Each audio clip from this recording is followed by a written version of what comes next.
This coming Thursday will be exactly 1 year to the day since South Korea confirmed its first case of COVID-19. Since then, the transmission pattern of the virus has changed, affecting every corner of the country.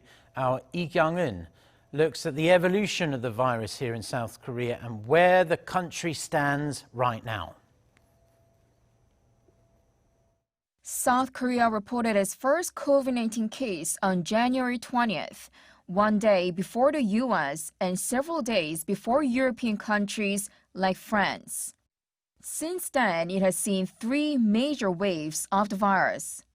The first wave broke out in February. Infections were concentrated in the southeastern city of Daegu, stemming almost entirely from a single source, the religious group Shincheonji. Thousands of cases were together part of a single cluster infection. But that allowed a swift, simple response, testing every church member preemptively. In the meantime, locals made sure the virus didn't spread within or outside the city. Daegu has not imposed any aggressive legislative measures nor imposed a travel ban. It was rather the public's collective voluntary participation that helped stabilize the situation. With that, the first strong but short wave was over. It was late August when the virus resurged notably, this time in Seoul. The second wave is attributed to two origins, the Arirang church and a political rally. But unlike the first wave, the virus traveled outside its initial sources, leading to a series of other cluster infections in related facilities and communities, known as chain infections. This is why experts have made desperate warnings to keep the capital area safe. It has more people, meaning more elderly people, and it is also connected to many other parts of the country. This is when contact tracing got increasingly difficult, and the proportion of patients with an unknown path of infection increased to 20%.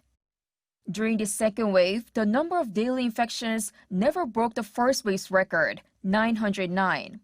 But it lasted longer, resulting in more patients overall. The second wave ended only after it developed into a third wave, the strongest so far. It shattered the record of the first wave by breaking the 1,200 mark in daily infections for the first time, and it could last longer than the second wave as it is still ongoing. All these were inevitable given the new transmission pattern. The most critical cause of the recent outbreaks are personal gatherings. That means the entire capital region is now affected, as opposed to particular communities or facilities as seen in the previous waves. Only intense restrictions like banning gatherings of 5 or more help slow the spike. In between these first, second, and third waves were several minor outbreaks. Perhaps we can call them waves 1.5 and 2.5. Those outbreaks were proof that the virus had never fully dissipated from the country.